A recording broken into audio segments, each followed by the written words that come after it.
Good morning all of you. Good morning तो बोलो। चलिए, तो आप सबको सुप्रभात। इसी के साथ आज की हमारी यह कक्षा आज शुरू करने जा रहे हैं एक नए टॉपिक के साथ, जो कि भारत के भूगोल से संबंधित है, जिसमें आज हम पढ़ेंगे भारत के प्रमुख खनिज एवं ऊर्जा संसाधन। क्या पढ़ने जा रहे हैं? खनिज एवं ऊर्जा संसाधन। बड़ा ही इंटरेस्टिंग टॉपिक है, बड़ा ही इंपॉर्टेंट टॉपिक है ना। चाहे आप 12th की कक्षा की दृष्टि से पढ़ लीजिए या इसको किसी कंपटीशन के नजरिए से देख लीजिए, ये बड़ा ही महत्वपूर्ण टॉपिक है। तो इस टॉपिक को हम यहाँ बहुत अच्छे से कवर करेंगे। ठीक है। एनसीईआरटी के अंदर जो दे रखा है खनिज एवं ऊर्जा संसाधन, उसी पर हम बात करेंगे कि भारत जो है वो खनिज संसाधनों की दृष्टि से बड़ा ही संपन्न एवं धनाढ्य देश है ना। यहाँ पर खनिज संसाधनों की कमी नहीं है। चाहे हम धात्विक खनिजों की बात करें, चाहे अधात्विक खनिजों की बात करें, सभी प्रकार के खनिजों में भारत एक संपन्न राष्ट्र कहा जा सकता है। दूसरी बात, खनिज संसाधन जो है वह किसी भी देश के औद्योगिक विकास का आधार बनते हैं। बिना खनिज संसाधनों के किसी भी देश में उद्योग की कल्पना नहीं की जा सकती है। ठीक, चाहे वह लौह इस्पात उद्योग हो, चाहे वह सीमेंट उद्योग हो, चाहे वह मशीनरी निर्माण उद्योग हो, चाहे वह उर्वरक उद्योग हो, चाहे वह किसी भी प्रकार का अन्य उद्योग हो, क्योंकि हम लोग पढ़ चुके हैं कि उद्योग जो है उनका संबंध द्वितीयक आर्थिक क्रियाओं से है, किससे है। और द्वितीयक आर्थिक क्रियाएं जो है वो कच्चे माल के रूप में प्रयोग करती है प्राथमिक उत्पादों का। किसका प्रयोग करती है? प्राथमिक उत्पादों का। समस्त प्राथमिक उत्पाद जो है वो कच्चे माल के रूप में द्वितीयक क्रियाओं के अंदर उपयोग में लिए जाते हैं। ठीक, तो इस दृष्टि से सभी प्रकार के उद्योगों के लिए इस प्रकार के विशेष रूप से जो खनिज आधारित उद्योग हैं, उन खनिज आधारित उद्योगों में खनिजों का बहुत बड़ा महत्व है ना। कई देश ऐसे हैं जहां पर खनिज संसाधन नहीं है, इसकी वजह से वो आयातित खनिज पर अपने उद्योग लगाते हैं, जो उतने सफल नहीं हो पाते जितने कि जिन देशों में खनिज मिल रहे हैं और वहां उद्योग लगे हैं। तो इस दृष्टि से भारत कह सकते हैं कि बहुत ही किस्मत वाला देश कहा जा सकता है कि हमारे पास खनिज संसाधनों की कमी नहीं है।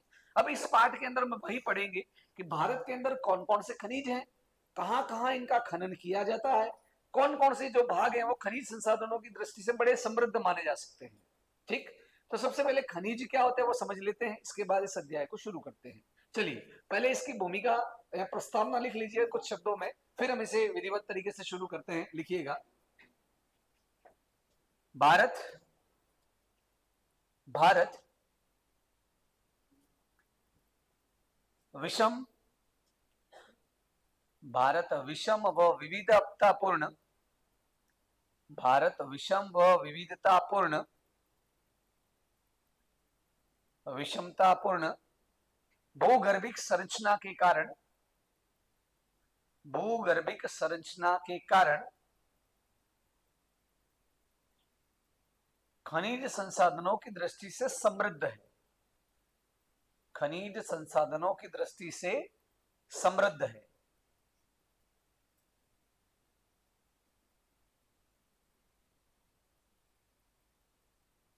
यहां के भारी मात्रा में खनिज यहां के भारी मात्रा में खनिज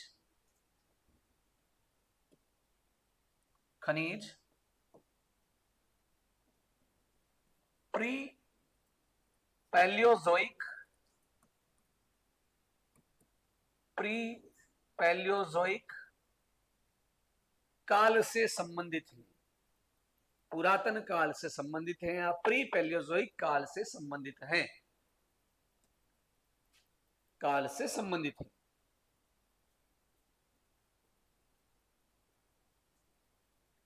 खनिज किसी भी देश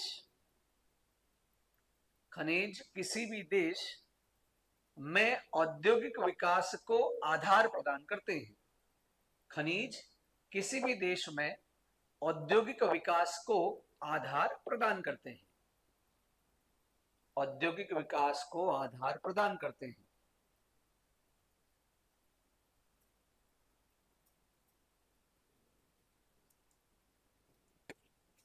आगे लिखिएगा, खनिज रासायनिक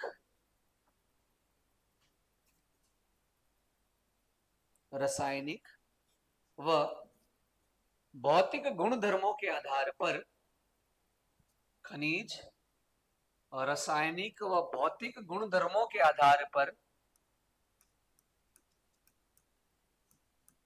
रासायनिक व भौतिक गुणधर्मों के आधार पर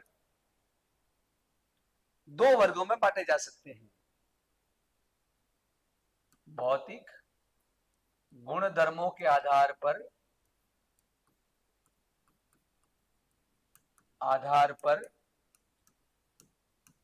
दो वर्गों में बांटे जा सकते हैं। दो वर्गों में बांटे जा सकते हैं। खनिजों को हम मुख्य रूप से कितने भागों में बांट सकते हैं? दो भागों में। एक तो कहलाते हैं धात्विक खनिज, क्या कहलाते हैं, और दूसरे अधात्विक खनिज। नंबर एक धात्विक खनिज और दूसरे अधात्विक खनिज। समझ लीजिएगा दोनों क्या होते हैं, फिर आगे बात करेंगे। और वे खनिज जिसमें धातु पाई जाती है, मेटल पाया जाता है, उन्हें तो क्या कहते हैं? धात्विक खनिज। और वे खनिज जिसके अंदर कोई मेटल नहीं होता है, उन्हें क्या कहते हैं? अधात्विक खनिज कहते हैं। जैसे कि सोना खनिज है, धातु है, क्या है? इसी तरह से लोहा धातु है, उसके अंदर मेटल है, इसलिए वो सब क्या कहे जाते हैं? धात्विक खनिज। दूसरी तरफ उठाकर देख लेते हैं पत्थर, कोई सा, जैसे कि मार्बल ले लिया, क्या ले लिया? उसमें कोई मेटल नहीं है, तो वो क्या कहलाएगा? अधात्विक खनिज। समझिएगा दोनों में अंतर क्या है। कई बार प्रश्न पूछ लेता है बोर्ड कि धात्विक एवं अधात्विक खनिजों में कोई दो अंतर लिखिए। तो पहली बात, धात्विक खनिज जो होते हैं उनके अंदर धातु का अंश पाया जाता है, और अधात्विक खनिजों में धातु का अंश नहीं पाया जाता है। फिर एग्जाम्पल ले सकते हैं धात्विक खनिजों के उदाहरण, जैसे कि लोहा, सोना, एल्यूमिनियम, तांबा, ये सब क्या है? धात्विक खनिज। अधात्विक खनिजों में जैसे कि इमारती पत्थर, कोयला, है ना, हीरा। हीरा भी कोई धात्विक खनिज नहीं, अधात्विक खनिज है। तो ये सब क्या कहलाते हैं? अधात्विक खनिज। दूसरी बात, धात्विक खनिज जो है वो भूगर्भ के अंदर अशुद्ध मात्रा में, अशुद्ध रूप में मिलते हैं। उन्हें निकाल कर उन्हें साफ किया जाता है। जैसे सोना है, तो हम सोने की कोई चेन या कड़ा पहनते हैं, तो भूगर्भ के अंदर सोना चेन या कड़े के रूप में नहीं निकलता है, वो तो एक मिट्टी के अंश के रूप में निकलता है। उसे रिफाइन किया जाता है, उसे फिल्टर किया जाता है, और रिफाइन करने के बाद उसमें से धातु निकलती है। फिर उस धातु को अलग अलग शेप में ना, अंगूठी के आकार में या चेन के आकार में बांधा जाता है, बनाया जाता है। ठीक, तो धात्विक खनिज जो है वो प्रकृति के अंदर अशुद्ध रूप में निकलते हैं। इन्हें परिष्कृत किया जाता है, इन्हें साफ किया जाता है, इन्हें रिफाइन किया जाता है। दूसरी बात अधात्विक खनिजों की, अधात्विक खनिज जो होते हैं वो प्रकृति के अंदर शुद्ध रूप में मिलते हैं, उन्हें रिफाइन करने की आवश्यकता नहीं है। उन्हें सीधा काट कर या खुरच कर सीधा उपयोग में लिया जाता है। जैसे कि पत्थर हो गया, अब मार्बल जो है वो सीधा का सीधा अंदर पत्थर के रूप में निकलता है, उसे अलग अलग तरीके से अलग अलग आकारों में काट कर हमारे घरों में लगाते हैं या अन्य जगहों पे काम में लेते हैं। तो अधात्विक खनिज जो होते हैं वो प्रकृति के अंदर विशुद्ध रूप में, अशुद्ध रूप में मिलते हैं, उन्हें सीधा काट कर या खुरच कर काम में लिया जाता है। जबकि धात्विक खनिजों के साथ ऐसा नहीं है, वो प्रकृति के अंदर अशुद्ध रूप में मिलेंगे, उन्हें निकाल कर रिफाइन किया जाता है, फिर उनका उपयोग किया जाता है। तो अंतर समझ में आ गया, क्या होते हैं धात्विक खनिज और क्या होते हैं अधात्विक खनिज। ठीक, अब धात्विक खनिजों को फिर दो भागों में बांट सकते हैं। धात्विक खनिजों को कितने भागों में बांटा जा सकता है? दो भागों में। कौन कौन से? एक तो लोह खनिज और दूसरे लोह खनिज, और दूसरे अलोह खनिज। लोह खनिज वे जिनके अंदर लोहे का अंश होता है, या लोहा इस्पात उद्योग के अंदर जिनका उपयोग किया जाता है, उन्हें क्या कहते हैं? लोह खनिज। इसमें लोहे का अंश भी निकलता है, इसलिए भी इसे लोह खनिज कहते हैं। इसमें लोह अयस्क और मैंगनीज, दो के नाम सबसे ज्यादा आते हैं। कौन कौन आता है? लोह अयस्क और मैंगनीज। और दूसरे जिनमें लोहे का अंश नहीं होता है या लोहा इस्पात उद्योग में इनका उपयोग नहीं होता, इन्हें क्या कहते हैं? अलोह खनिज। अलोह खनिज कौन कौन से हो सकते हैं? जैसे एल्यूमिनियम हो गया, जैसे तांबा हो गया, ये सभी क्या है? अलोह खनिज है। लोह खनिज कौन से हो जाएंगे? विशेष रूप से दो ही नाम याद रखिए। लोहा इस्पात उद्योग में जिस खनिज का यूज होता है, लोहा इस्पात उद्योग में किसका यूज होता है? लोह अयस्क का और मैग्नीज का। किसका? लोह अयस्क और मैग्नीज, ये दोनों क्या कहलाएंगे? लोह खनिज। बाकी बचे हुए क्या हो गए? अलोह खनिज। क्लियर? चलिए तो टेबल बना लीजिए मेरे साथ ही।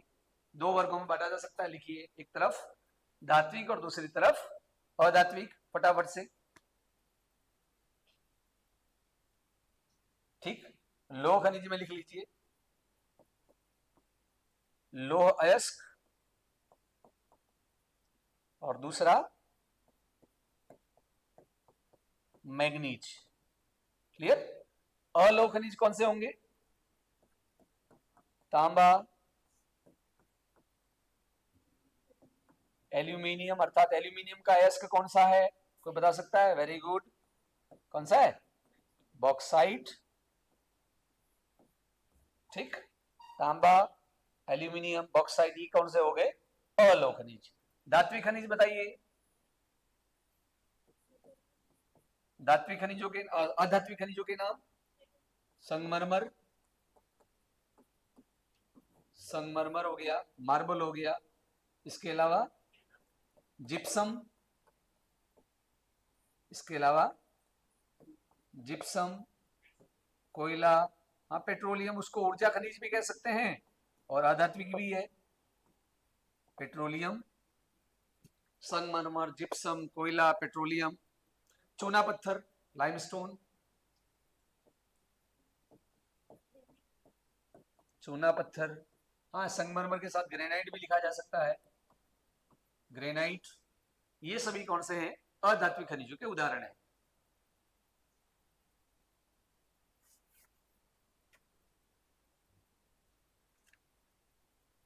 ठीक, अलोह में तांबा, एल्यूमिनियम लिख लिया, सोना और लिख सकते हो, स्वर्ण,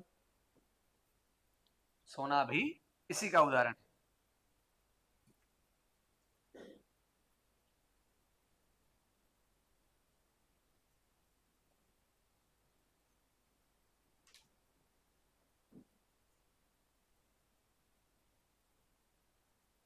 ठीक, अब अधात्विक खनिजों को फिर दो भागों में बांटा जा सकता है, याद रखिएगा। मैंने सामान्य वर्गीकरण इसका आपको बता दिया। इसे फिर कितने भागों में बांट सकते हैं? दो भागों में, कार्बनिक और अकार्बनिक। अधात्विक के कितने भाग कर सकते हैं? दो। एक तो होते हैं कार्बनिक, अर्थात जिनमें कार्बन का अंश होता है या कार्बनिक प्रक्रिया से जो बनते हैं, कार्बनिक। और दूसरे अकार्बनिक। बताइए देखकर कौन से कार्बनिक है, कौन से अकार्बनिक है? संगमरमर अकार्बनिक, जिप्सम अकार्बनिक, चूना पत्थर कार्बनिक की बात करें तो पेट्रोलियम कार्बनिक है, कोयला कार्बनिक है ना। कोयला कैसे बना है ना, कि प्राचीन समय में जिस समय कार्बोनिफेरस युग चल रहा था, उस कार्बोनिफेरस युग के अंदर जो बड़ी वनस्पतियां थी, वो बड़ी वनस्पतियां भूगर्भ के अंदर दब गई है ना, इसीलिए उसी समय कौन से क्या बना? कोयला बना। तो ये कौन सा खनिज हो जाएगा? कार्बनिक। तो सामान्य रूप से अधात्विक खनिजों को कार्बनिक और अकार्बनिक दो भागों में भी बांटा जा सकता है। चलिए आगे बढ़ते हैं, अब सीधा आ जाते हैं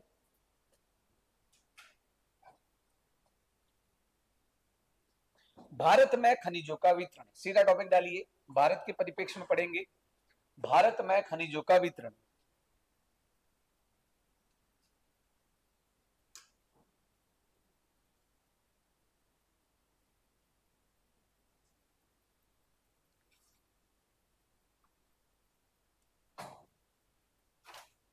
हाँ लिखिएगा, खनिज, खनिज कुछ निश्चित विशेषताओं के कारण, खनिज कुछ निश्चित विशेषताओं के कारण, कुछ निश्चित विशेषताओं के कारण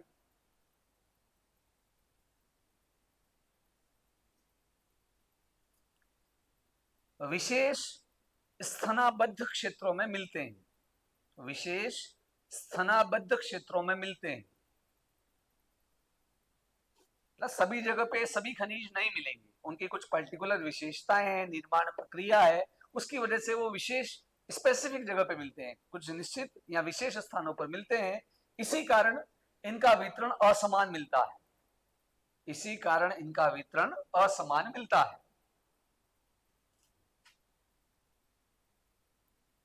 असमान मिलता है। भारत में, भारत में अधिकांश खनिज, भारत में अधिकांश खनिज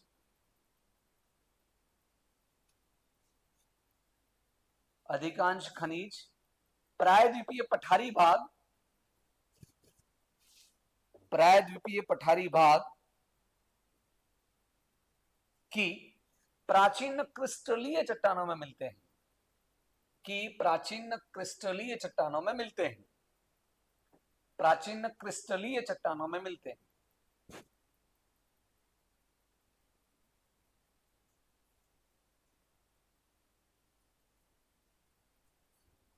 यहां मुख्यतः धात्विक खनिजों का विस्तार पाया जाता है। भारत का जो ये यहां मुख्यतः धात्विक खनिजों का विस्तार पाया जाता है।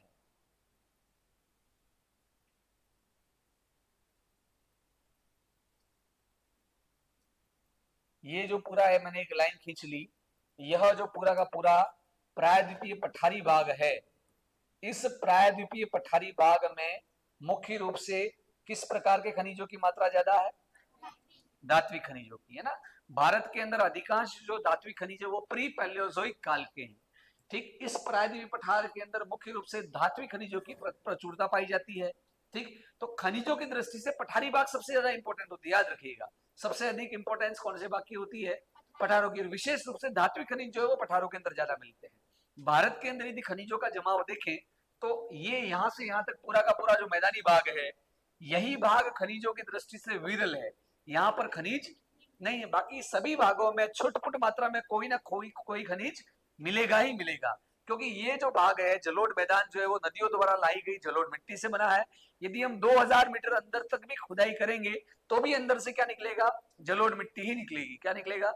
तो इसलिए यहाँ पर जलोढ़ मिट्टी का जमाव जो है वो बहुत गहराई तक है, इसलिए यहाँ पर खनिजों की प्राप्ति संभव नहीं है। वहीं जितना भी पठारी भाग हम देख रहे हैं, वह सभी पठारी भाग, प्रायद्वीपीय पठारी भाग का निर्माण कब हुआ?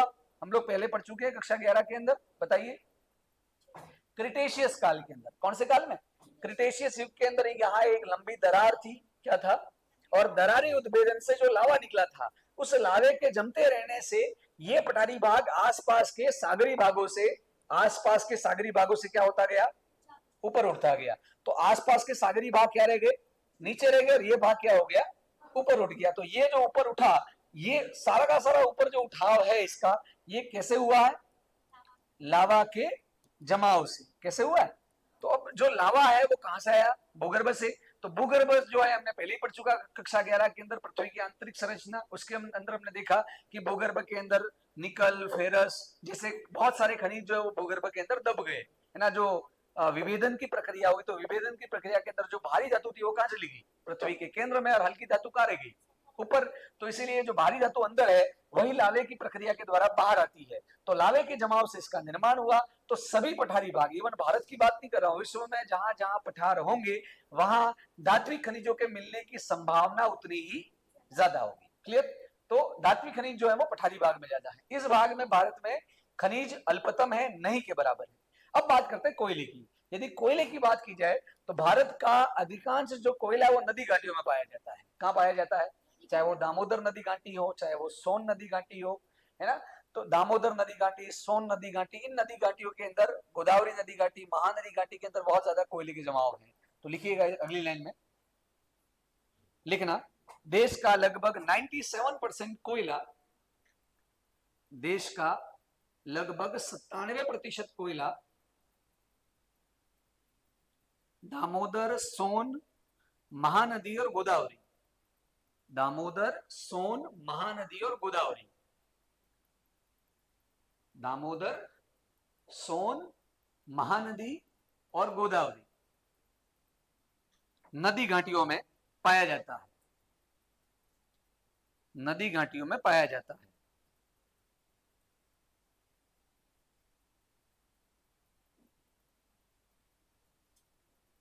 उत्तरी गंगा यमुना का जलोढ़ मैदान, उत्तरी गंगा यमुना का जलोढ़ मैदान, गंगा यमुना का जलोढ़ मैदान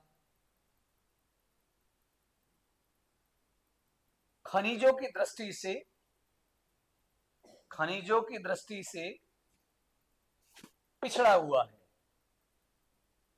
दृष्टि से पिछड़ा हुआ है।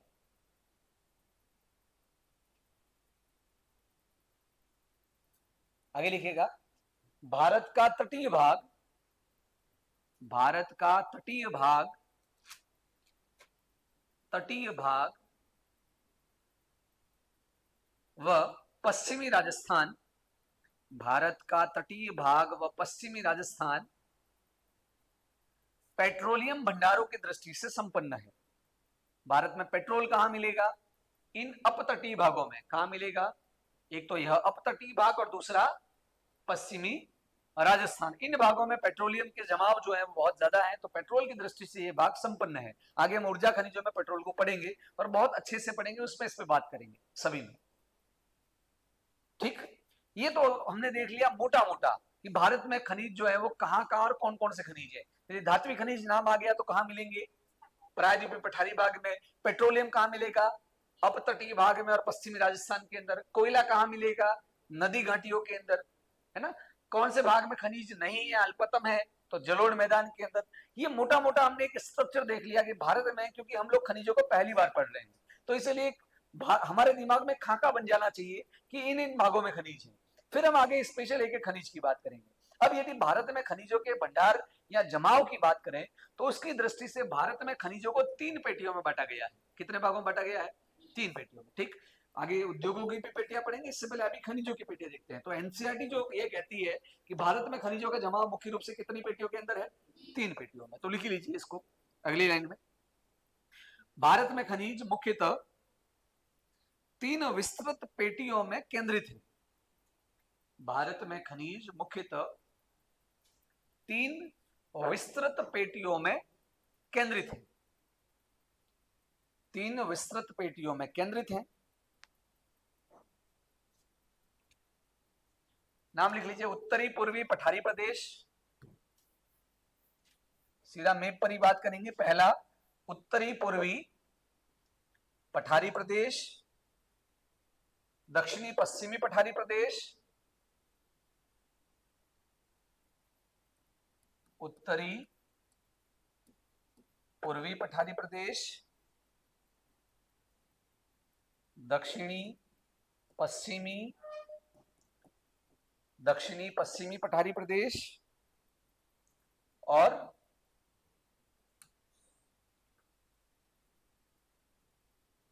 उत्तरी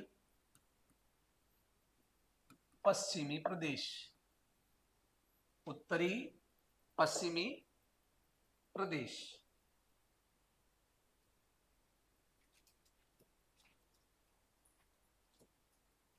ठीक, यहां पर बात करेंगे कि ये 3 रीजन जो है यहां पर बहुत ज्यादा मात्रा में खनिज है। अब कौन कौन से खनिज है उस पर बात करते हैं। पहले बात करते हैं उत्तरी पूर्वी पठारी प्रदेश की। तो यह जो उत्तरी पूर्वी जो पठारी प्रदेश है, यह उत्तरी पूर्वी पठारी प्रदेश मुख्यतः झारखंड, छत्तीसगढ़, पश्चिम बंगाल में विस्तृत है। इसके अंदर भारत का सबसे खनिज से संपन्न धनाढ्य प्रदेश, जिसे हम छोटा नागपुर का पठार भी कहते हैं। क्या कहते हैं? छोटा नागपुर का पठार जो है वो भी इसी भाग में है। इस भाग में मुख्य रूप से धात्विक खनिज, और धात्विक खनिजों में लोहायस्क, किसकी बात कर रहा हूं? लोहायस्क के बाद मैंगनीज, मैंगनीज के बाद बॉक्साइट, और इसी के साथ अधात्विक खनिजों में कोयला सबसे ज्यादा मात्रा में पाया जाता है। भारत में सर्वाधिक लोहायस्क के भंडार यही है, मैंगनीज के भंडार यही है, बॉक्साइट के भंडार यही है, कोयले के भंडार भी यही है। तो यह उत्तरी पूर्वी पठारी रीजन जो है वो इन खनिजों की दृष्टि से सबसे अधिक महत्वपूर्ण है। याद रहेगा, उत्तरी पूर्वी पठारी प्रदेश में मैंने 4-5 खनिजों के नाम लिखवा लिए। कौन कौन से बताइए? नंबर 1 लोएस्क, क्या है? नंबर 2 मैग्नीज, क्या है? नंबर 3 बॉक्साइट, ठीक, और नंबर 4 कोयला। अब यहाँ ऊर्जा के रूप में कोयला मिल रहा है ना, और लोह अयस्क उद्योग के लिए लोह अयस्क और मैग्नीज दोनों यहाँ मिल रहे हैं। तो भारत में सबसे अधिक लोह अयस्क बनाने के या लोहे को बनाने के, लोहा इस्पात बनाने के जो कारखाने हैं वो इसी भाग में है। क्लियर? एक तो ये खनिज। दूसरा, थोड़ा सा इसके और पूर्व में जाएं, असम की तरफ चलते हैं, यहां पर चले जाएंगे तो यहां पर सबसे अधिक पेट्रोलियम मिलता है। क्या मिलता है?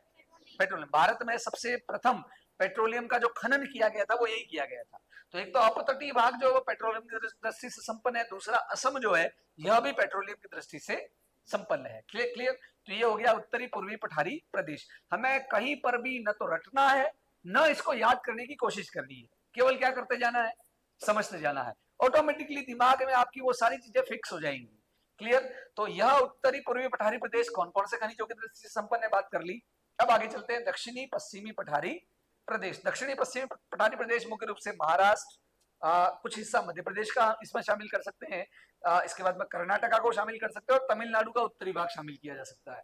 यहाँ पर भी मुख्य रूप से क्या मिलता है, लोएस्क क्या मिलता है ना। नीचे कर्नाटक के अंदर बाबा बुदन की पहाड़ियां लोएस्क के लिए बड़ी फेमस है, तो लोएस्क तो मिल ही रहा है। ठीक, लोएस्क के साथ साथ यहाँ मैंगनीज की भी प्राप्ति हो रही है। इसी तरह से केरल के अंदर बॉक्साइट भी मिलता है। क्या मिलता है, इसीलिए अलवाय केरल के अंदर एक बॉक्साइट या एल्यूमिनियम बनाने की एक और इकाई यहाँ पर भी लगी हुई है। तो यहाँ पर क्या क्या मिला, लोएस्क, बॉक्साइट, मुख्य रूप से लोएस्क और बॉक्साइट। इसके अलावा इसके अपतटीय भाग में क्या मिलता है, पेट्रोलियम। हम बात कर चुके हैं, भारत में सबसे ज्यादा जो पेट्रोलियम का खनन हो रहा है, देश के अंदर जितना भी पेट्रोल निकल रहा है उसका अप्रोक्सीमेट 70%, कितना, 70% मुंबई हाई से निकलता है। कहां से निकलता है, मुंबई हाई से, जो कि महाराष्ट्र के इस तरफ यहाँ पर एक सागर के अंदर अवस्थित भाग है। यहाँ से देश का 70% पेट्रोल निकल रहा है वर्तमान समय में। ठीक, तो मुंबई हाई ये भी पेट्रोलियम की दृष्टि से इंपॉर्टेंट है। तो यहाँ कौन कौन से खनिज है, क्लियर हो गया। अब बात करते हैं उत्तरी पश्चिमी भाग। उत्तरी पश्चिमी भाग के अंदर मुख्य रूप से समझ लीजिए राजस्थान है। क्या है, राजस्थान, और साथ में गुजरात को भी शामिल कर सकते हैं। राजस्थान की एक नई पहचान बनी है खनिजों की दृष्टि से, वो बनी है पेट्रोलियम के लिए। किसके लिए बनी है, अभी देखा होगा कुछ दिन पहले ही हमारे मुख्यमंत्री महोदय और दूसरे जो हमारे मंत्रीगण है वो सारे के सारे एक रिफाइनरी का विजिट करने गए थे ना, बाड़मेर के अंदर, पंचपदरा के अंदर राजस्थान की एक रिफाइनरी लगने जा रही। देश के अंदर लगभग अभी 25 रिफाइनरी लगी हुई है। कितनी लगी हुई है, रिफाइनरी का मतलब जो पेट्रोल निकल रहा है भूगर्भ से, वो पेट्रोल कच्चा है, अशुद्ध है, तो उस अशुद्ध पेट्रोल को शुद्ध करने के लिए एक रिफाइनरी लगाई जाती है। तो देश के अंदर लगभग 25 रिफाइनरी लगी हुई है। नई जो रिफाइनरी लगेगी और राजस्थान की पहली होगी, वो है पंचपदरा बाड़मेर के अंदर। कहां पर, तो यहाँ रिफाइनरी क्यों लगाई जा रही है, क्योंकि यहाँ पर क्या मिल रहा है, पेट्रोल। तो पेट्रोल तो है ही, इसके साथ साथ क्या निकल रहा है, तांबा। क्या निकल रहा है, खेतड़ी तांबे के लिए फेमस है, तो पेट्रोलियम हो गया, तांबा हो गया। इसके अलावा चूना पत्थर क्या निकल रहा है। इसीलिए सीमेंट उत्पादन के अंदर आंध्र प्रदेश के बाद राजस्थान दूसरे नंबर पर रहता है लगभग, है ना। सबसे ज्यादा सीमेंट का उत्पादन कौन करता है, राजस्थान। राजस्थान के अंदर हम देख लें निम्बाहेड़ा, चित्तौड़गढ़, उदयपुर, कोटा, ये सारे जिले जो है वो किसके लिए जाने जाते हैं, सीमेंट उत्पादन के लिए। क्योंकि अब सीमेंट के लिए कौन सा खनिज सबसे ज्यादा चाहिए, चूना पत्थर। तो यहाँ पर कौन कौन से खनिज, चूना पत्थर हो गया, पेट्रोलियम हो गया, तांबा हो गया। ठीक, इसके अलावा उदयपुर किस लिए जाना जाता है, जावर की खाने किस लिए जानी जाती है, जावर माइंस है ना, जावर की खाने किसके लिए प्रसिद्ध है, बताइए। जावर की खाने किसके लिए प्रसिद्ध है, बड़ा सिंपल सा प्रश्न है, ये नहीं, इसका जवाब नहीं दे पा रहे हो। ये हमने सामान्य ज्ञान के अंदर भी पूछा है ना। उदयपुर में जावर की खानों से आसपास के भागों से बहुत सारे खनिज निकलते हैं। ठीक, तो यहां से मुख्य रूप से जो खनिज निकलता है, ये भाग, ये कौन कौन से खनिजों के मैंने नाम बताइए, तांबा, पेट्रोलियम, चूना पत्थर,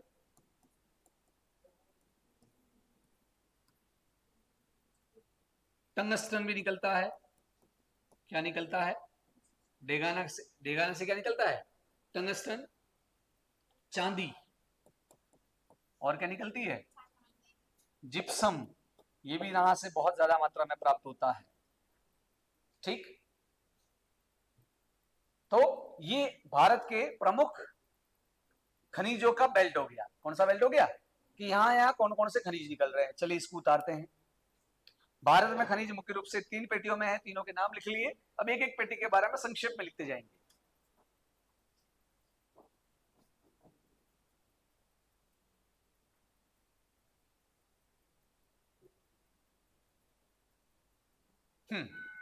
लिखिएगा, उत्तरी पूर्वी पठारी प्रदेश पहला, उत्तरी पूर्वी पठारी प्रदेश, इसके अंतर्गत छोटा नागपुर का पठार, छोटा नागपुर पठार। छोटा नागपुर पठार का विस्तार कौन से राज्य में है, झारखंड के अंदर। कौन से राज्य में है, तो छोटा नागपुर पठार को स्टिम कर दीजिए, झारखंड। उड़ीसा का पठार, उड़ीसा पठार, पश्चिम बंगाल व छत्तीसगढ़ के भाग आते हैं। पश्चिम बंगाल व छत्तीसगढ़ के भाग आते हैं।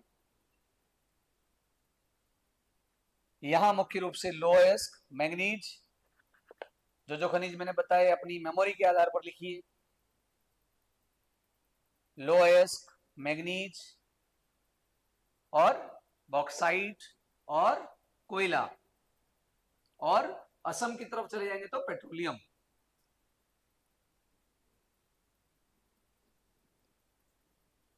अब्रक, वो भी यहां मिलता है अधात्विक खनिजों में। अब्रक आदि खनिज प्राप्त होते हैं, यहां आदि खनिजों के भंडार हैं। देन दूसरा लिखिए, दूसरी पेटी दक्षिणी पश्चिमी पठारी प्रदेश, दक्षिणी पश्चिमी पठारी प्रदेश, डैश करके लिखिएगा। इस पट्टी में कर्नाटक, गोवा, इस पट्टी में कर्नाटक, गोवा। जी सर, सर कंटिन्यू करूंगा, मैं कंटिन्यू करूंगा। ऊपर लैब में लेके गया, आप बाद में देख लेना लंच के बाद। हाँ, इस पट्टी के अंतर्गत क्या लिखा? कर्नाटक, गोवा, तमिलनाडु, तमिलनाडु व केरल का तटीय भाग आता है। केरल का तटीय भाग आता है।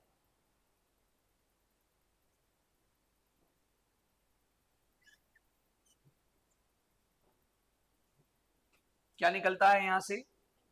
पहले लिखिए लोएस्क, यहां से बाबा बुदन की पहाड़ियों से लोएस्क, तमिलनाडु के अंदर सलेम, यहाँ कर्नाटक के अंदर बाबा बुदन की पहाड़ियां, चिकमंगलूर जिला, शिमोगा, धारवाड़ जिला, ये सभी लोएस्क के लिए जाने जाते हैं। सारे शब्द नए लगेंगे, हम एक एक इंडिविजुअल पढ़ेंगे, उस समय सब पर बात करेंगे।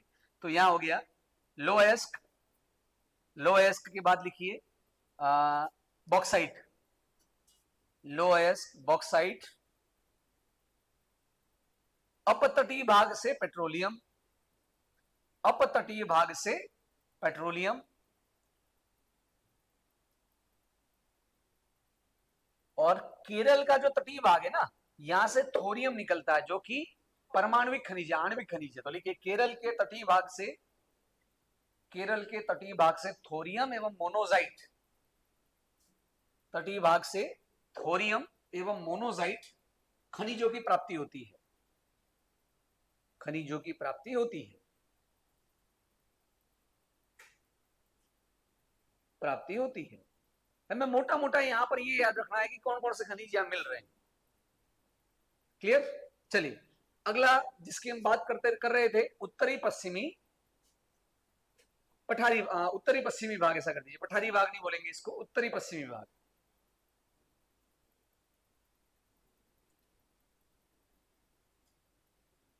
उत्तरी पश्चिमी भाग लिख लीजिए। इसमें पश्चिमी राजस्थान, गुजरात, इस समय पश्चिमी राजस्थान, गुजरात, अरावली प्रदेश शामिल है, सम्मिलित है, अरावली प्रदेश सम्मिलित है। यहां से क्या क्या निकलता है बताइए, अभी बात करी थी, ध्यान आया? मैंने एक प्रश्न पूछा था, उदयपुर की जावर के खाने किसके लिए प्रसिद्ध हैं? नहीं याद आया किसी को भी? नहीं, जावर की खाने विशेष रूप से जानी जाती है सीसे जस्ते के लिए। किसके लिए जानी जाती है? सीसा जस्ता, जिसे जुड़वा खनिज भी कहते हैं। क्या कहते हैं? इसी सीसा जस्ता से क्या निकलता है? चांदी निकलती है। तो ये जो भाग है, इस भाग में ये सारे खनिज मिलते हैं। तो लिख लीजिएगा, इस पेटी में, इस पेटी में तांबा, कॉपर, इस पेटी में तांबा, पेट्रोलियम, तांबा, पेट्रोलियम, चूना पत्थर, चूना पत्थर, और आगरा किसके लिए प्रसिद्ध है? आगरा किसके लिए प्रसिद्ध है? ताजमहल के लिए। किसके लिए प्रसिद्ध है? वो ताजमहल कहां से निकला है? राजस्थान से। कहां से निकला है? क्या हुआ? आगरा संगमरमर के लिए थोड़ी प्रसिद्ध है, संगमरमर से बनी हुई इमारत के लिए प्रसिद्ध है। वो इमारत कौन सी है? ताजमहल, है ना। तो ताजमहल किससे बना है? संगमरमर से। वो संगमरमर कहां से गया? मकराना से। कहां से गया?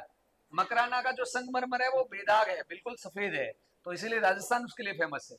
इसी तरह से ग्रेनाइट, राजस्थान में ग्रेनाइट नगरी किसे कहते हैं? जालोर को। किसे कहते हैं? तो जालोर से बहुत ज्यादा मात्रा में ग्रेनाइट प्राप्त होता है। ये सारे खनिज यहाँ बहुत ज्यादा मात्रा में, तो लिख लीजिए, बहुत सारे खनिज लिखेंगे। राजस्थान हमारा कवर हो सकता है, इसको लिखेंगे तो लिखिए तांबा, पेट्रोलियम, चूना पत्थर, टंगस्टन भी बहुत अल्प मात्रा में निकलता है, इतना ज्यादा नहीं है। लिख लीजिए संगमरमर, ग्रेनाइट, सीसा जस्ता, ग्रेनाइट, सीसा जस्ता आदि खनिज प्राप्त होते हैं, आदि खनिज प्राप्त होते हैं।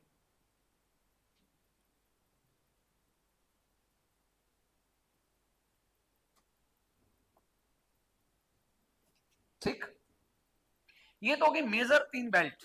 कितने हो गए? 3 प्रमुख एरिया, उत्तरी पूर्वी पठारी भाग, दक्षिणी पश्चिमी पठारी भाग और उत्तरी पश्चिमी प्रदेश। 3 मेजर एरियाज हो गए। इसके अलावा ऐसा नहीं कि और जगह खनिज नहीं निकल रहे, ऐसा नहीं है। हिमालय प्रदेश भी खनिज संसाधनों की दृष्टि से संपन्न है, लेकिन यहाँ खनिजों को निकालना अपने आप में क्या है? चुनौती है। यहाँ से भी खनिज निकल रहे हैं। नॉर्थ ईस्ट के अंदर चले जाएंगे तो यहाँ पर भी बहुत सारे खनिज है, लेकिन इन खनिजों को निकालना इतना आसान नहीं है। तो संक्षेप में अगली लाइन में लिख लीजिएगा, हिमालय पट्टी भी एक अन्य खनिज पेटी है।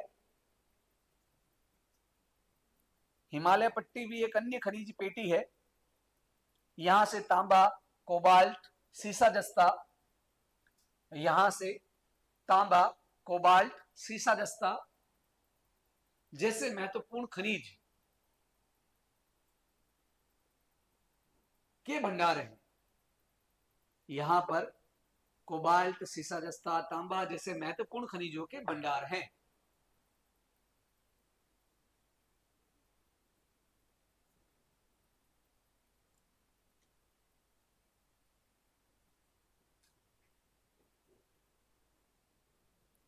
भंडार है। क्लियर? यहां तक समझ में आ गई सारी चीजें। चलिए आगे बढ़े। ये तो थे भारत के अंदर प्रमुख खनिज की पेटियां कौन कौन सी, जहां कौन कौन से खनिज, यहाँ इन पेटियों के अंदर कौन कौन से खनिज पाए जाते हैं, एक मोटे रूप से इसको देख लिया, समझ लिया। अब बात करेंगे प्रमुख खनिजों की। लिखिए प्रमुख धात्विक खनिज। भारत के एक एक इंडिविजुअल खनिज को उठाएंगे, देखेंगे कहां कहां मिल रहा है, क्या उसका महत्व है।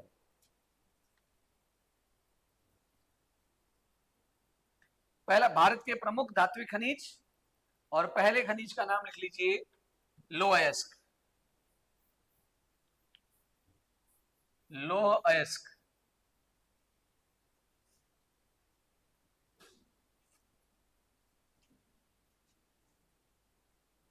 चलिए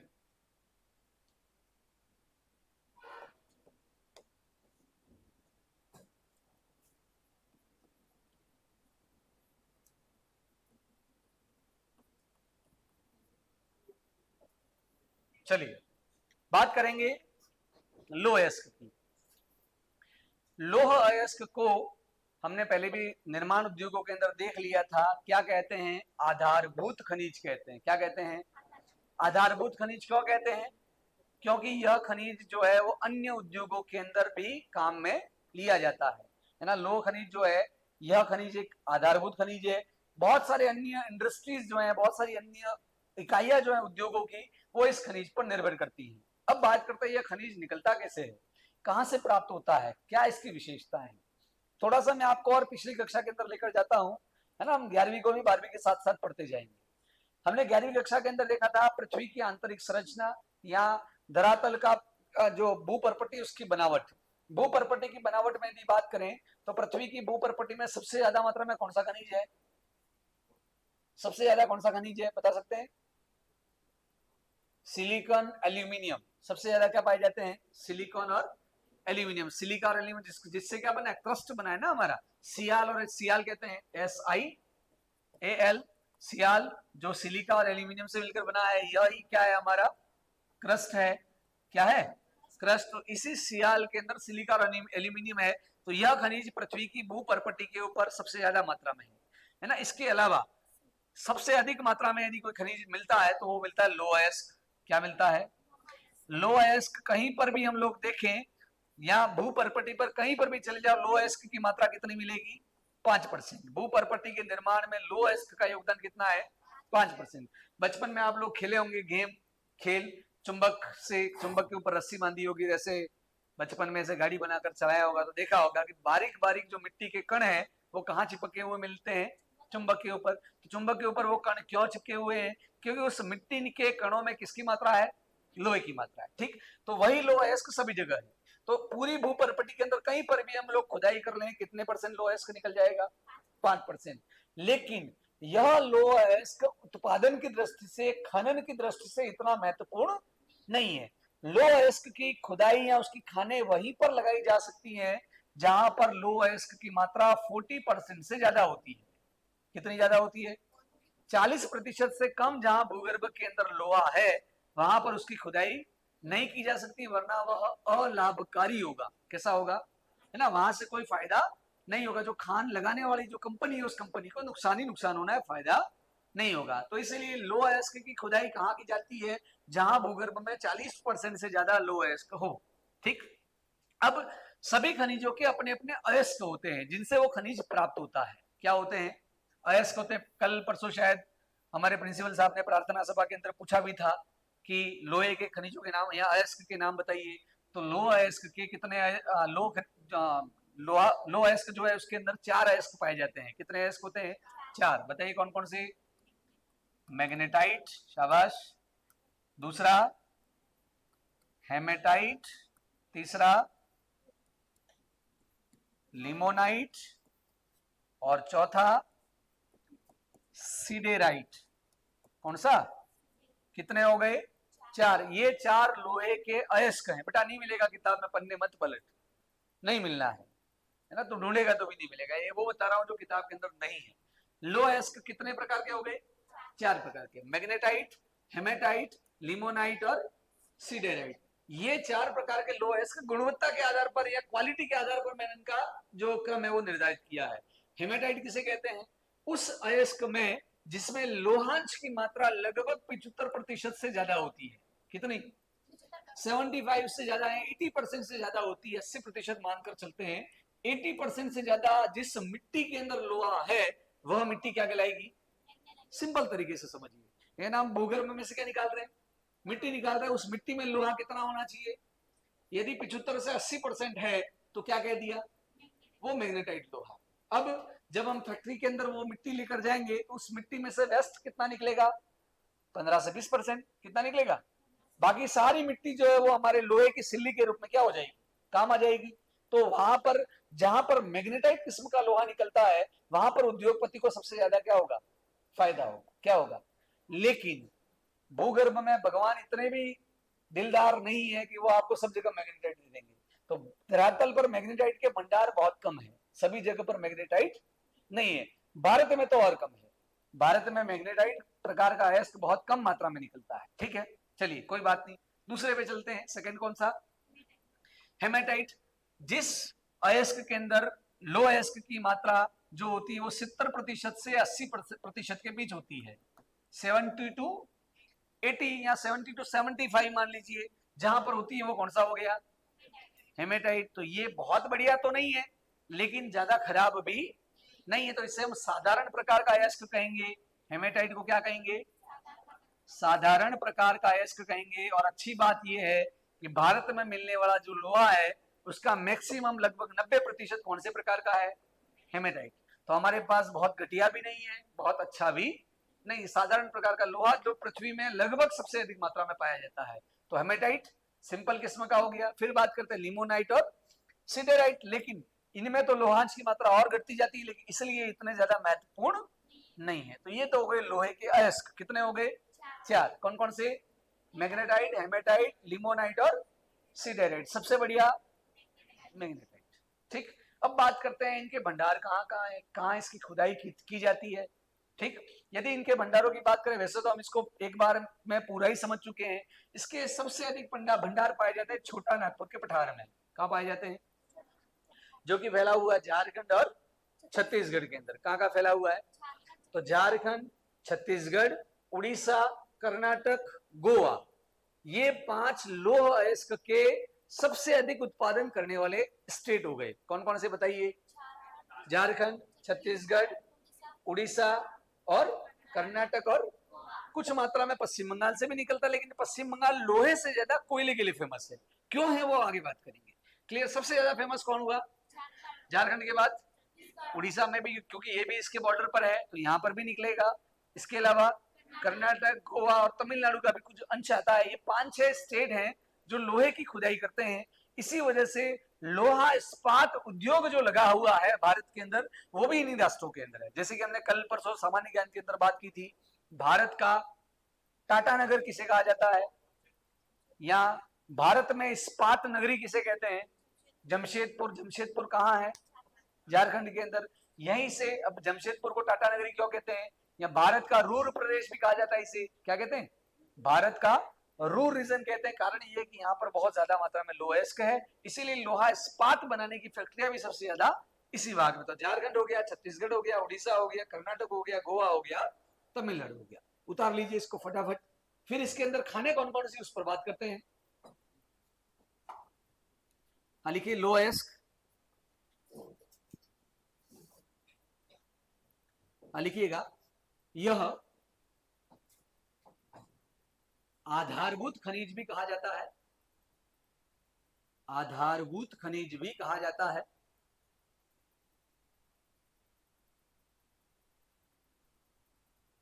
कहा जाता है। वर्तमान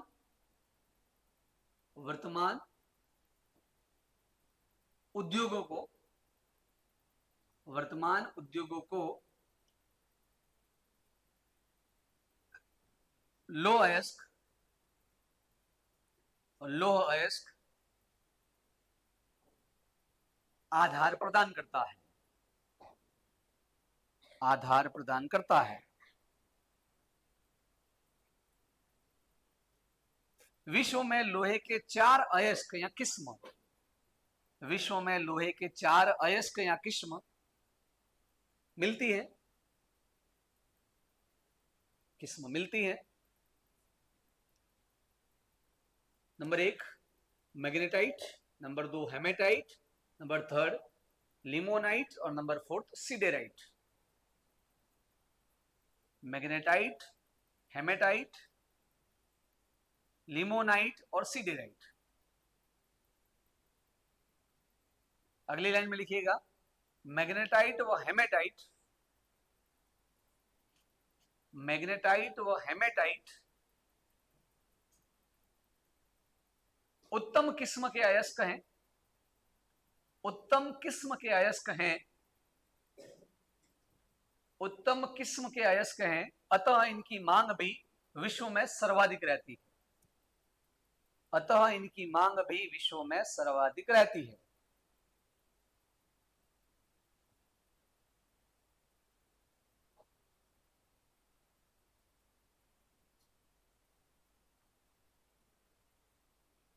भारत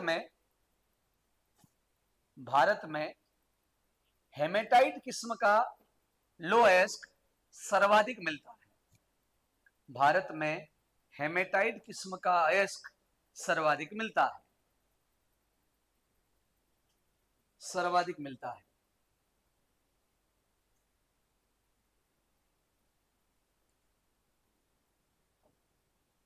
अगली लाइन में लिखिएगा, लो अयस्क के कुल भंडारों का लगभग 95%, लोह अयस्क के कुल भंडारों का, लोह अयस्क के कुल भंडारों का लगभग 95%, 95% झारखंड, छत्तीसगढ़, झारखंड, छत्तीसगढ़, उड़ीसा, झारखंड, छत्तीसगढ़, उड़ीसा, कर्नाटक, गोवा, कर्नाटक, गोवा, आंध्र प्रदेश व तमिलनाडु, आंध्र प्रदेश व तमिलनाडु में स्थित है। में स्थित है। अब हम आगे बढ़ेंगे सबसे मुश्किल जो फैक्ट है उनकी तरफ जो बहुत ज्यादा कंफ्यूज करते हैं।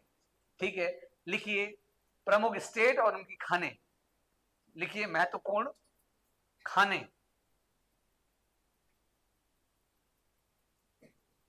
चलिए पहला लिखें उड़ीसा।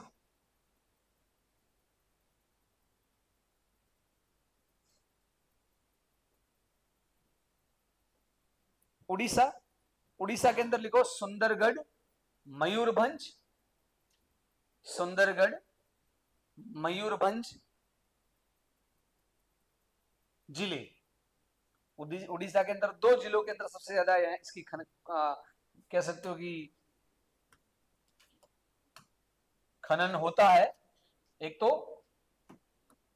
सुंदरगढ़ और दूसरा मयूरभंज।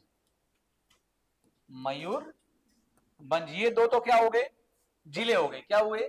अब यहाँ की खाने कौन कौन सी है, लिखिए डैश करके, जिले डैश करके लिखो। गुरु महिसानी, गुरु महिसानी, सुलेपात, बादाम पहाड़। गुरु महिसानी, सुलायपात, बादाम पहाड़। गुरु महिसानी, सुलायपात, बादाम पहाड़।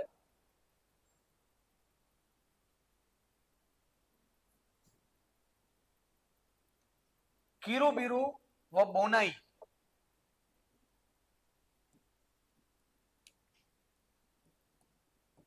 किरुबिरु तथा बोनाई, बोनाई, ये इन दो जिलों के अंदर अवस्थित सारी की सारी क्या है, खाने हैं, जहां से क्या निकलता है, लोहा निकलता है, लोह अयस्क निकलता है। याद रहेगा। उड़ीसा कौन कौन से जिले, सुंदरगढ़ और मयूरभंज। क्योंझर भी पड़ता है यहाँ पर, एक और जिला है जिसका नाम क्या है, क्योंझर। ठीक, यहीं पर किरुबिरु की खान भी है। सुंदरगढ़, मयूरभंज और क्योंझर जिले, इन जिलों के अंदर खानों के नाम गुरु महिसानी, सुलायपात, बादाम पहाड़, किरुबिरु और बोनाई। याद रहेगा, गुरु महिसानी, सुलायपात, बादाम पहाड़, किरुबिरु और बोनाई, सभी कहाँ हैं, उड़ीसा के अंदर। कहाँ है? खैर अभी घबराने की आवश्यकता इसलिए नहीं है क्योंकि बोर्ड का पेपर इस तरीके से नहीं आता है, लेकिन कंपटीशन के अंदर जरूर पूछता है कि लोहे की खाने और राज्यों को मिलान कीजिए। एक तरफ क्या देगा, खाने देगा, दूसरी तरफ क्या देगा, स्टेट देगा, है ना। कि गुरु महिसा ने दे दिया और आगे एक तरफ दे दिया धारवाड़, दे दिया शिमोगा, दे दिया, और सामने दूसरी तरफ क्या देगा, राज्यों के नाम दे देगा कि उड़ीसा, कर्नाटक, छत्तीसगढ़, फिर मिलान करना है। वहां बहुत ज्यादा कंफ्यूजन होता है, तो घबराने की बिल्कुल आवश्यकता नहीं है।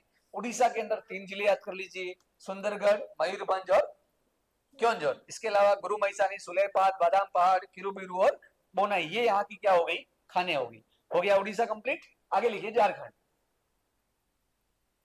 झारखंड, झारखंड के अंदर सिंह भूमि जिला। कौन सा जिला? सिंह भूमि।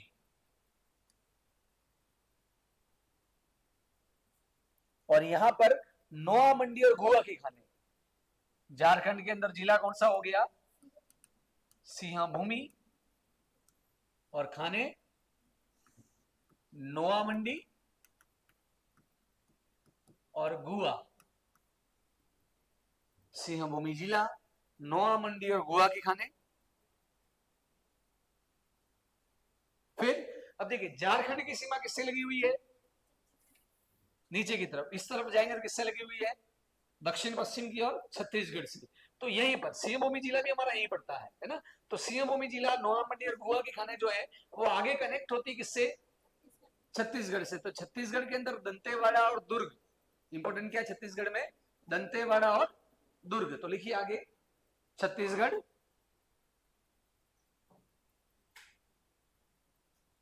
छत्तीसगढ़ के अंदर दुर्ग, दंतेवाड़ा और बेलाडीला। दंतेवाड़ा, दुर्ग और बेलाडीला की खान। जिला कौन सा फेमस है, सिंह भूमि जिला। दंतेवाड़ा, दुर्ग और बेलाडीला की खानी। कौन सी? बेलाडीला। ठीक, ये तो हो गए छत्तीसगढ़, झारखंड और उड़ीसा, 3 जिले। कौन से भाग में? उत्तरी पूर्वी पठारी भाग में। कौन से भाग में? क्लियर, उत्तरी पूर्वी पठारी भाग, उड़ीसा, छत्तीसगढ़ और झारखंड। अभी बताया था मैंने, पश्चिम बंगाल में भी निकलता है, लेकिन सबसे ज्यादा क्या निकलता है? कोयला निकलता है। क्या निकलता है? कोयला। उसी कोयले की वजह से यहाँ पर जमशेदपुर टाटा नगरी बना, क्योंकि जब भारत में लोहा इस्पात उद्योग लगाया गया था 1960 के अंदर, उस समय जल विद्युत या बिजली नहीं के बराबर थी। तो जितनी भी मशीनें थी, जितने भी प्लांट थे, जिन प्लांटों के अंदर लोहे को साफ किया जाता, रिफाइन किया जाता, उस प्लांट में बहुत ज्यादा मात्रा में बिजली चाहिए थी, बहुत ज्यादा मात्रा में ऊर्जा चाहिए थी। वो ऊर्जा कहां से आ रही थी? कोयले से। कहां से आ रही थी?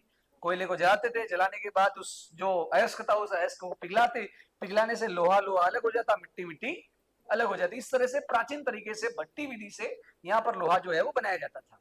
क्लियर? तो छत्तीसगढ़, झारखंड और उड़ीसा, ये तो यहाँ हो गए। अब आगे की तरफ चलते हैं, जो कि है कर्नाटका में। लिखिए कर्नाटक। अगला कर्नाटक।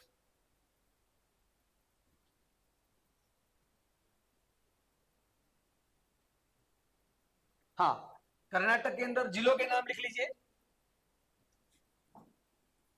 चिकमंगलूर, बेल्लारी हासपेट,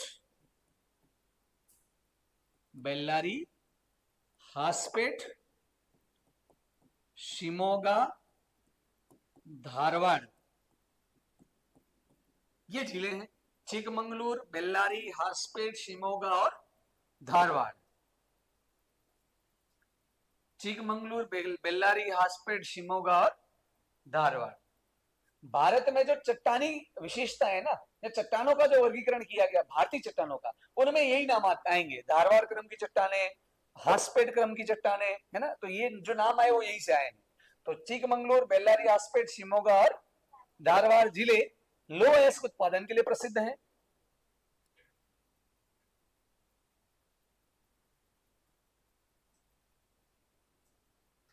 और खानों के नाम लिखिए। चिकमंगलूर के अंदर तो बाबा बुदन की पहाड़ियां, यहाँ पहाड़ी है जिसका नाम क्या है? बाबा बुदन की पहाड़ी, ये इसके लिए फेमस है, बाबा बुदन की पहाड़ियां।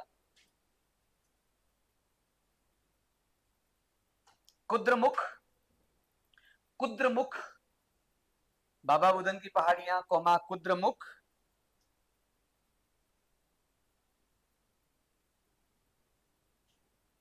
ठीक, ये कहां के हो गए? कर्नाटका के। कर्नाटका के बाद आगे चलते हैं, अगला लिख लीजिए महाराष्ट्र। यहां पर भी, ये भी इससे सटा हुआ, तो यहां पर भी लोहा मिलेगा ही मिलेगा। महाराष्ट्र, महाराष्ट्र के अंदर चंद्रपुर, भंडारा, रत्नगिरी। चंद्रपुर, भंडारा और रत्नगिरी। चंद्रपुर, भंडारा और रत्नगिरी। तमिलनाडु, अगला बड़ा फेमस जो इंपॉर्टेंट है वह है तमिलनाडु। तमिलनाडु के अंदर सेलम, तमिलनाडु के अंदर जो जगह है वो कौन सी है जहां से लोहा निकलता है? सेलम। और अन्य लिख लीजिए गोवा। अन्य में लिख लो गोवा, आंध्र प्रदेश। अन्य में गोवा व आंध्र प्रदेश।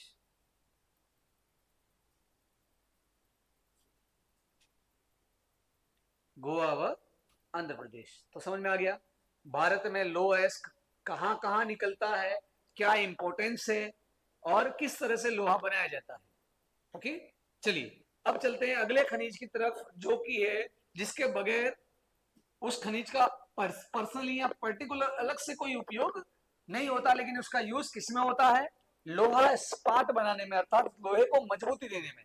जो लोहा निकल रहा है ना, वो लोहा यदि शुद्ध लोहा होगा तो वो काम नहीं आएगा, वो कच्चा लोहा होगा। कैसा होगा?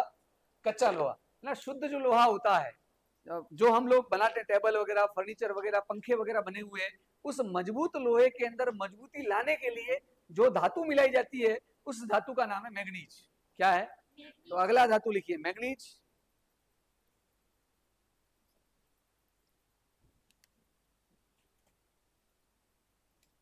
मैग्नीज लिखना, यह लोहा इस्पात उद्योग, यह लोहा इस्पात उद्योग का प्रमुख कच्चा माल है, रॉ मटेरियल है, कच्चा माल है, जिसे मजबूत लोहा बनाने हेतु मिलाया जाता है, जिसे मजबूत लोहा बनाने हेतु मिलाया जाता है।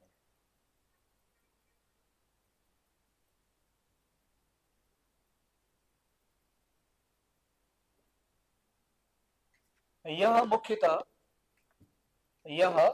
मुख्यतः धारवाड़ क्रम की चट्टानों से प्राप्त होता है। यह मुख्यतः धारवाड़ क्रम की चट्टानों से, भी मैंने बताया था कि भारत की भूगर्भिक संरचना में यदि चट्टानों का वर्गीकरण समझेंगे तो उसमें क्या आएगा, प्रमुख चट्टानें आएंगी। तो इसमें कौन सी चट्टानें हैं, धारवाड़ क्रम की चट्टानें, कुडप्पा क्रम की चट्टानें।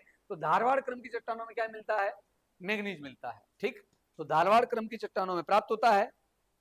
और देश का सबसे ज्यादा मैंगनीज जो निकालता है, देता है, वो अकेला एक ही जिला दे देता है, वो है उड़ीसा। कौन सा, तो लिखिए मैंगनीज उत्पादन में उड़ीसा, मैंगनीज उत्पादन में उड़ीसा अग्रणी है।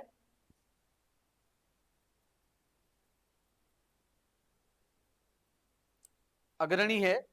यहां लोहे की पट्टी के साथ ही मैंगनीज की पट्टी भी मिलती है, दोनों साथ साथ मिलते हैं लगभग। इसीलिए हमने मैंगनीज को कौन सी कैटेगरी में रखा है, लोह खनिज या लोह धातु की श्रेणी में। किसमें रखा है ना, तो लिखिएगा यह लोह अयस्क की पट्टी के साथ ही मिलता है या निकलता है।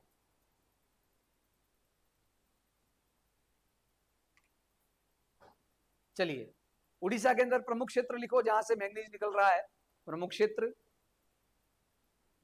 बोनाई, बोनाई, सुंदरगढ़, मयूरभंज, ये तो है ही, वापस आएंगे तीनों लोहे वाले। तो बोनाई, सुंदरगढ़, मयूरभंज, और दो नए नाम ऐड कर लीजिए जो कि है कालाहांडी और कोरापुट। कालाहांडी और दूसरा कोरापुट। कालाहांडी, कोरापुट, सुंदरगढ़, मयूरभंज, क्योंझर, बोनाई।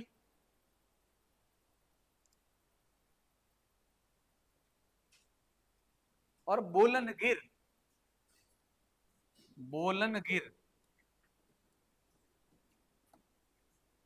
बोलनगिर याद रहेंगे। लोहे वाले तो दोबारा रिपीट कर लीजिए, कोई दिक्कत नहीं है, लेकिन इनको लोहे में नहीं डालना है, वो याद रखिएगा।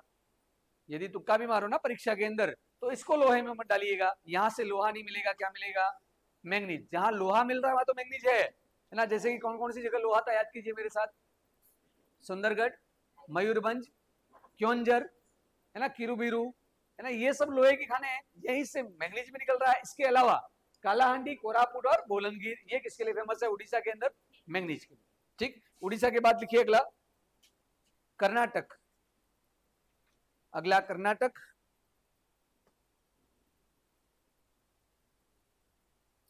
कर्नाटक के अंदर लिखिए धारवाड़, बेल्लारी, हासपेट। जो लोहे के अंदर लिखे थे वो रिपीट कर सकते हैं, धारवाड़, बेल्लारी, हासपेट, चिकमंगलूर, शिवमोगा, चिकमंगलूर, शिवमोगा। मैंने इसीलिए शुरुआत में ही कह दिया था कि इसे लोह धातु की श्रेणी में इसलिए रखा जाता है क्योंकि ये लोहे के साथ साथ ही मिलता है, साथ ही साथ लोह अयस्क के निर्माण, लोह इस्पात के निर्माण में भी इसका यूज किया जाता है। चलिए अगला महाराष्ट्र। उड़ीसा, उड़ीसा के बाद कर्नाटक, कर्नाटक के बाद तीसरा महत्वपूर्ण मैंगनीज उत्पादक राज्य जो है वो कौन सा है, महाराष्ट्र है। महाराष्ट्र, महाराष्ट्र के अंदर लिखिए नागपुर, भंडारा, रत्नगिरी। महाराष्ट्र के अंदर नागपुर, भंडारा व रत्नगिरी। नागपुर, भंडारा व रत्नगिरी।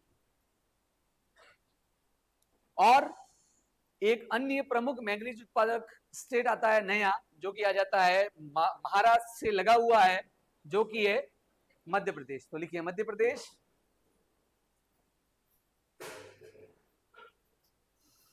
मध्य प्रदेश के अंदर बालाघाट और छिंदवाड़ा।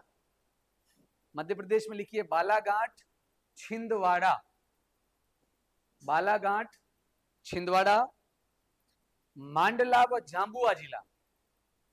मांडला व झाबुआ जिला।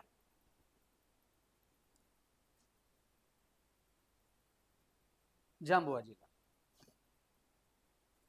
तो लोह खनिज हमारे समाप्त होते हैं, जो कि दो थे, लोह अयस्क और मैंगनीज। अगली धात्विक खनिजों पर बात करेंगे, लेकिन अलोह खनिजों में जो कि आने वाला है बॉक्साइट। क्या आने वाला है? लेकिन आज के लिए बस इतना ही, फिर मिलते हैं अगले एपिसोड में। ठीक।